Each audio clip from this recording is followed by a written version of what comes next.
विद्यार्थिनी मित्रमैत्रिणींनो, 10वीच्या मराठीच्या या तासिकेमध्ये आपण स्थूल वाचन बाल साहित्यिका गिरिजा कीर या स्थूल वाचनाचा आपण अभ्यास करणार आहोत। तर आता स्थूल वाचन म्हणजे काय, तर ढोबळ मनाने आपण जो अभ्यास करतो म्हणजे स्वयंअध्ययन म्हणूया आपण त्याला, तर हे स्वयंअध्ययन म्हणजे स्थूल वाचन।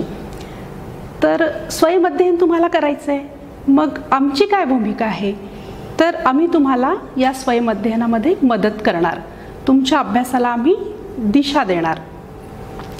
तर बालसाहित्यिका गिरिजा कीर या स्थूल वाचनामध्ये लेखिका डॉक्टर विजया वाड यांनी बालसाहित्यिका गिरिजा कीर यांचा आपल्याला परिचय करून दिलेला आहे। पण त्याआधी आपण असं करू, डॉक्टर विजया वाड यांचा आधी थोडक्यात आपण परिचय करून घेऊ।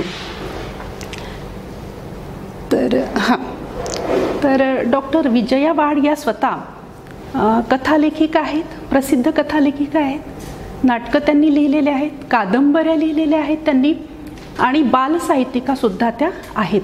तर अशा प्रकारे कथा, कादंबऱ्या, नाटक अशी एकूण त्यांनी 117 पुस्तकं लिहिलेली आहेत।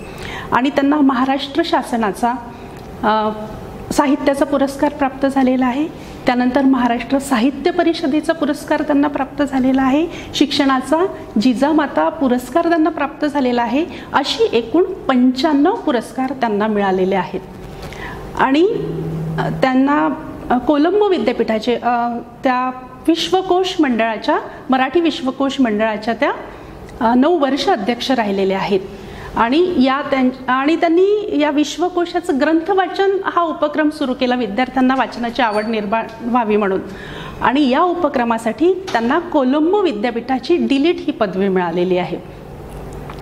अजून त्यांचा एक स्तुत्य उपक्रम आहे की दूरदर्शन आणि आकाशवाणी यांचं शालेय जीवनातील स्थान या विषयात त्यांना डॉक्टरेट मिळालेली आहे। आता या कोरोना संक्रमणाच्या काळात आपण बघतोय की आकाशवाणी आणि दूरदर्शन यांचं आपल्या अभ्यासात किती महत्त्व वाढलेलं आहे, त्यांचं महत्त्व अधोरेखित होत आहे, हे वेगळं सांगायला नको। आणि म्हणूनच त्यांना डॉक्टरेट मिळाली, म्हणून आपण डॉक्टर विजया वाड असं म्हणतो। तर या डॉक्टर विजया वाड यांनी बालसाहित्यिका गिरिजा कीर यांचा रसास्वादाच्या दृष्टिकोनातून, त्यांच्या साहित्याचा रसास्वादाच्या अंगाने आपल्याला परिचय करून दिलेला आहे। मग या पाठातून आपण कसं समृद्ध होणार आहे, की पाठ हे आपल्याला समृद्ध करण्यासाठी असतात, तर या पाठातून आपण समृद्ध कसं होणार आहे, आपण नवं काय शिकणार आहे, काय मिळणार आहे या पाठातून आपल्याला, तर एक नवा दृष्टिकोन आपल्याला या पाठातून मिळणार आहे। कोणता दृष्टिकोन? कोणत्याही साहित्यकृतीकडे रसास्वादाच्या अंगाने बघण्याचा दृष्टिकोन आपल्याला या पाठातून शिकायला मिळणार आहे। आणि मराठीचे सगळे पाठ, भाषेचे सगळे पाठ हे शिकण्यासाठी आणि समृद्ध होण्यासाठीच असतात, गुणांसाठी किंवा मार्कांसाठी ते नसतात। आणि म्हणूनच हे जे स्थूल वाचन आहे याचा तुम्हाला उतारा नसतो, तुम्हाला सरळ सरळ कृतींमध्ये प्रश्न विचारलेले असतात आणि तुमच्या वाचनाच्या आधारावर, स्थूल वाचनाच्या आधारावर तुम्हाला आठवून त्याची उत्तरं लिहायची असतात।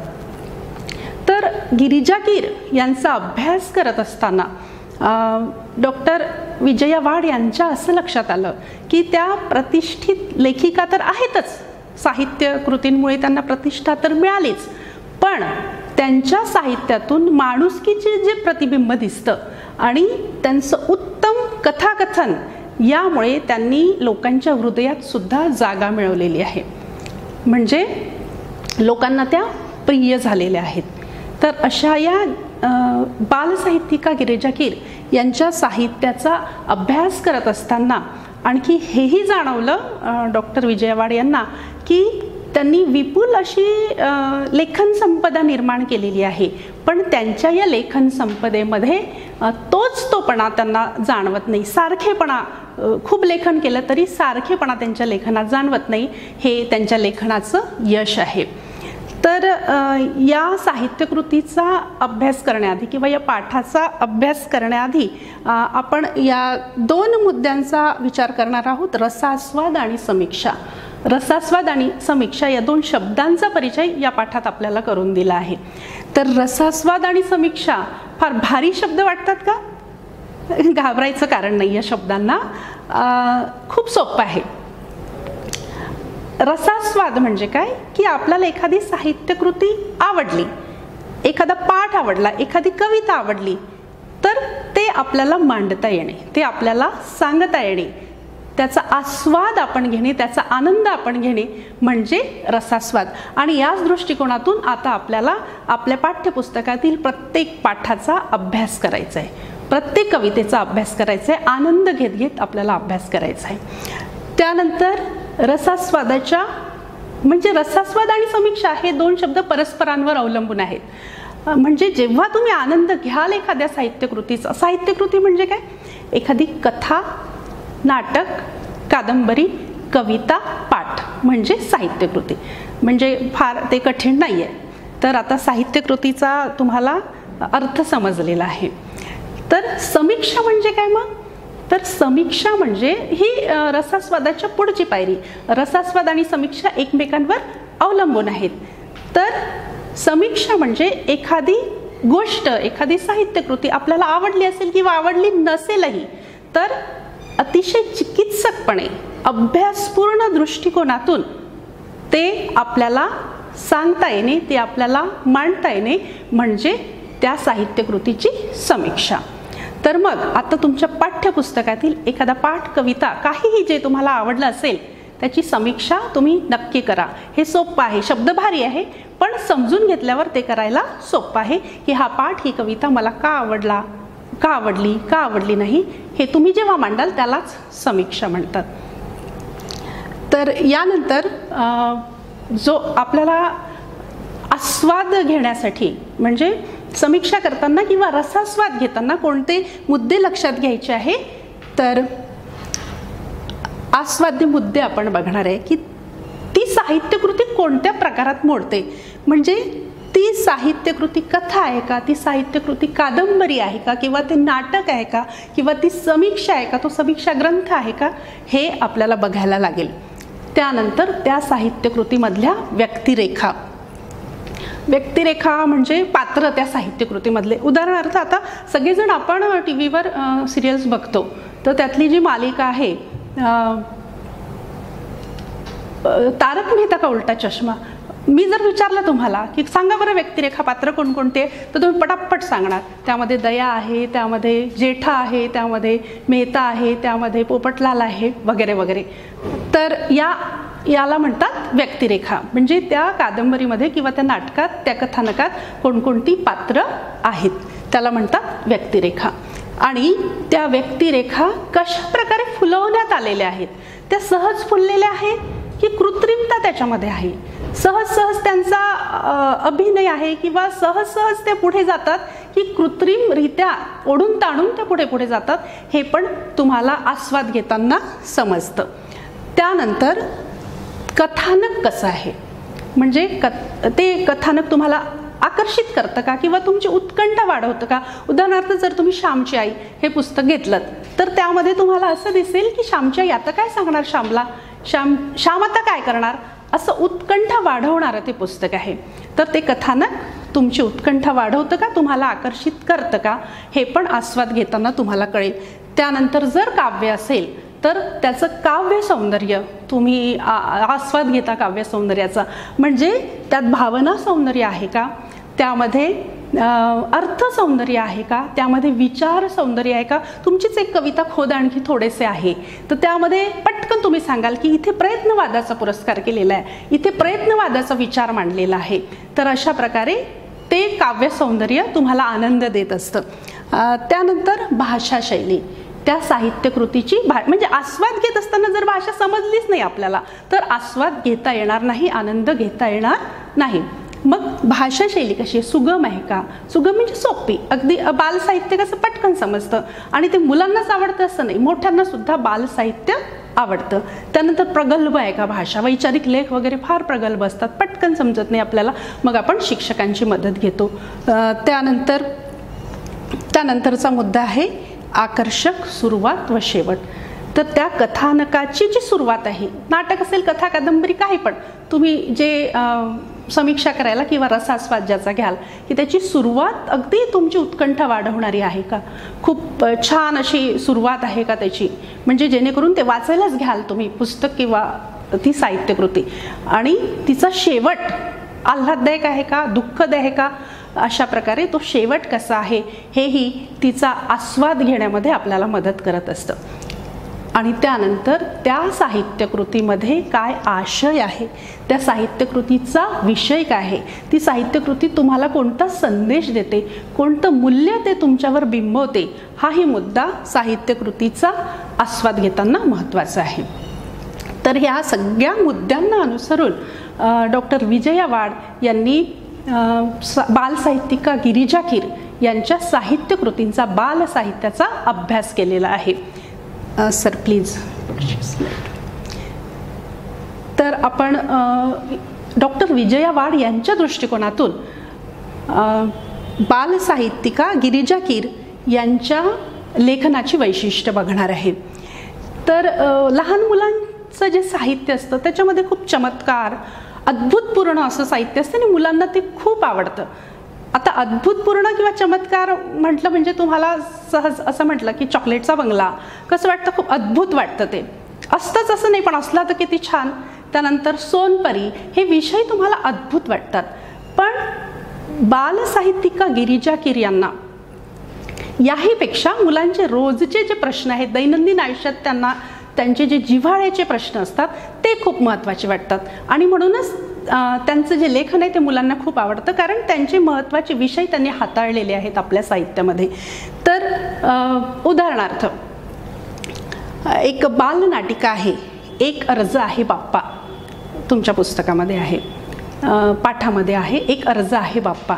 तर या नाटिकेमध्ये मुलांना काय हवं आहे, उदाहरणार्थ मुलीला नेहमी आपल्या आईची खूप आवडती साडी घालायची अशी खूप इच्छा असते.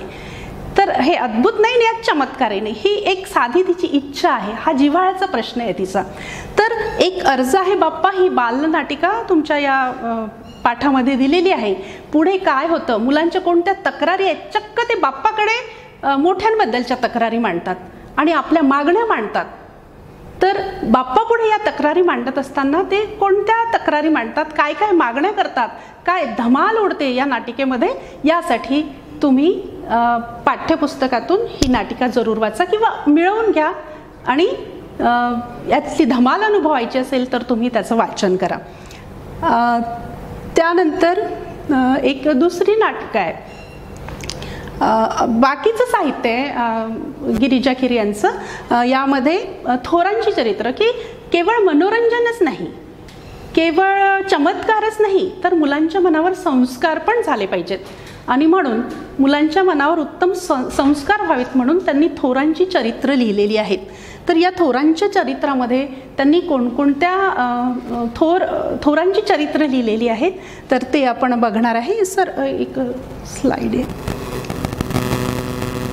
थोरांच्या चरित्रामध्ये महापुरुषांची चरित्र त्यांनी लिहिलेली आहेत. पुण्यश्लोक अहिल्याबाई होळकरांचं चित्र असेल सर प्लीज.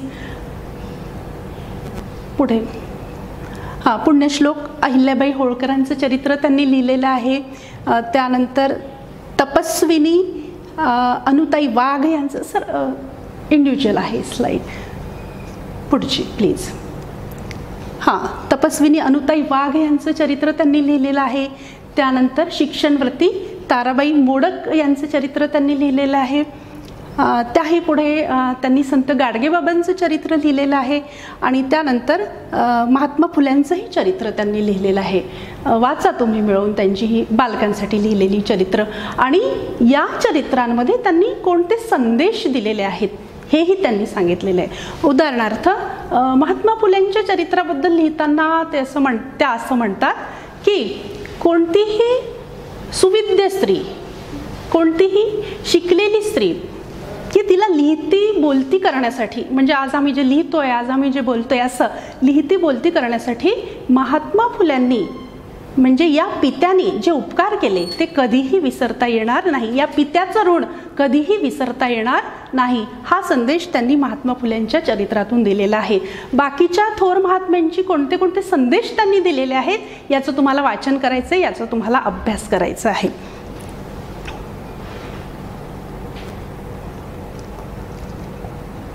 पुढची सर.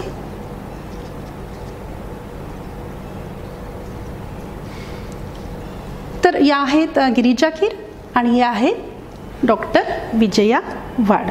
सर आणखी स्लाइड असेल पुढे.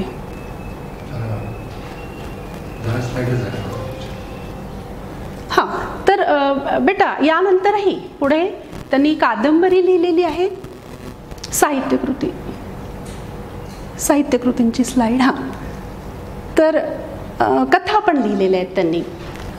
कथा तू सावित्री हो हा त्यांचा कथासंग्रह आहे आणि या कथासंग्रहातली गोष्ट एका माणसाची अतिशय सुंदर रोचक अशी कथा आहे आणि तुम्हाला ही कथा मिळवून वाचायची आहे किंवा पाठ्यपुस्तकातून वाचायची आहे. त्यानंतर फुलं फुलवणारा म्हातारा ही पण एक नितांत सुंदर जपानी कथा आहे ही, पण जपानी कथा असूनही बालसाहित्यिका गिरिजा कीर यांनी त्या कथेचा स्वैर अनुवाद केलेला आहे आणि एक उत्तम अनुवादाचं उदाहरण म्हणून ही कथा तुम्हाला घेता येईल. आता या कथेच्या पुढची पायरी म्हणजे बालकादंबरी. तर या बालकादंबऱ्यांमध्ये झंप्या द ग्रेट, कसं वाटतं बोलतानाच अगदी मजा येते. झंप्या द ग्रेट काय करत असेल हा झंप्या, चळवळ्या आहे, वळवळ्या आहे आणि काय काय तो उपद्व्याप करतो याचा अनुभव घ्यायचा असेल, आनंद घ्यायचा असेल तर कादंबरी मिळवून जरूर वाचा. त्यानंतर त्यांची बालकादंबरी आहे यडबंबू ढब्बू. कसं वाटतं वाचताना, मजा येते. यडबंबू ढब्बूवरून त्याचं व्यक्तिमत्व कसं असेल हे कळतं आपल्याला. तर हा यडबंबू ढब्बू सुद्धा आपण आईचं आवडतं झालं पाहिजे म्हणून काय काय कमाली करतो, तो काय काय कमाल करतो हे वाचायचं असेल, तुम्हाला याचा आनंद घ्यायचा असेल तर ही कादंबरी मिळून जरूर वाचा. तर या सगळ्या साहित्यकृतींच्या प्रवासामध्ये आपल्याला असं दिसतं की बालसाहित्यिका गिरिजा कीर यांना शब्दांचं दान मिळालेलं आहे. म्हणजे अनंत हातांनी परमेश्वरांनी त्यांना शब्दाचं दान दिलेलं आहे आणि हात घेणारे दोनच आहेत. तर जर परमेश्वर अनंत हातांनी देत असतील तर दोन हातांनी घेणारा किती घेणार. तुमच्या सोप्या शब्दात सांगायचं म्हणजे छप्पर फाडके असं शब्दांचं देणं गिरिजा कीर यांना मिळालेलं आहे. तर अशा या प्रतिभावंत बालसाहित्यिकेला डॉक्टर विजया वाड या सलाम करतात, त्यांच्या वाङ्मयाला सलाम करतात, त्यांच्या प्रतिभेला सलाम करतात. आणि आपल्याला माहीत आहे की डॉक्टर विजया वाड आणि गिरिजा कीर या दोघीही बालसाहित्यिका आहेत आणि एका बालसाहित्यिकेने दुसऱ्या बालसाहित्यिकेला केलेला हा सलाम आहे. तर आपण दोघींचाही परिचय करून घेतलेला आहे आणि आपण सुद्धा दोघींची चित्र आपण सुद्धा या दोन्ही प्रतिभावंत साहित्यिक आहेत डॉक्टर विजया वाड आणि आपण ज्यांच्या वाङ्मयाचा परिचय करून घेतलेला आहे बालसाहित्यिका गिरिजा कीर, या दोघींनाही आपण मानाचा मुजरा करूया. यानंतर बेटा आपण स्वाध्यायाकडे वळू. स्वाध्याय आहे तर तुम्हाला स्वतः अभ्यास करून या पाठाचा बालसाहित्यिका गिरिजा कीर या पाठाचा स्वतः अभ्यास करून तुम्हाला हा स्वाध्याय सोडवायचा आहे. तर तुम्हाला हे बघायचं आहे की कलाकृतींचा आस्वाद घेताना कोणकोणते मुद्दे तुम्हाला अभ्यासायचे आहेत, कोणकोणते मुद्दे लक्षात घ्यायचे आहेत. त्यानंतर गिरिजा कीर यांनी ज्या बालनाटिका लिहिल्या त्या बालनाटिकांचे वैशिष्ट्य तुम्हाला टिपायचे आहेत आणि मुलांच्या मनावर उत्तम संस्कार घडावेत म्हणून गिरिजा कीर यांनी कोणकोणतं साहित्य निर्माण केलेलं आहे. त्यानंतर पाठातील ही थोरांची चित्र जी आहे इथे दाखवली मी तुम्हाला सुद्धा इंटरनेटवर शोधायची आहेत. आणि गोष्ट एका माणसाची ही कथा दिलेली आहे. तर तुम्ही असं करू शकता, या कथेचं नाट्यकरण करू शकता. तर ते नाट्यकरण तुम्हाला करायचं आहे गोष्ट एका माणसाची या कथेचं. आणि त्यानंतर या स्थूल वाचनात गिरिजा कीर यांनी ज्या थोर महात्म्यांचा उल्लेख केलेला आहे त्यांनी कोणता संदेश दिला, प्रत्येकाने काही ना काही संदेश दिलेला आहे. तर त्या संदेशाचा अभ्यास तुम्हाला करायचा आहे. कोणकोणता संदेश त्यांनी दिला त्याचा उल्लेख त्या संदेशाचा उल्लेख तुम्हाला करायचा आहे। आणि अजून एक गृहपाठ देते मी तुम्हाला की रसास्वाद म्हणजे काय आणि समीक्षा म्हणजे काय हेही तुम्हाला अभ्यासायचं आहे आणि त्या मुद्द्यांप्रमाणे तुमच्या पाठ्यपुस्तकातील एखाद्या पाठाची समीक्षा करायची आहे, एखाद्या पाठाचा रसास्वाद लिहून काढायचा आहे। धन्यवाद।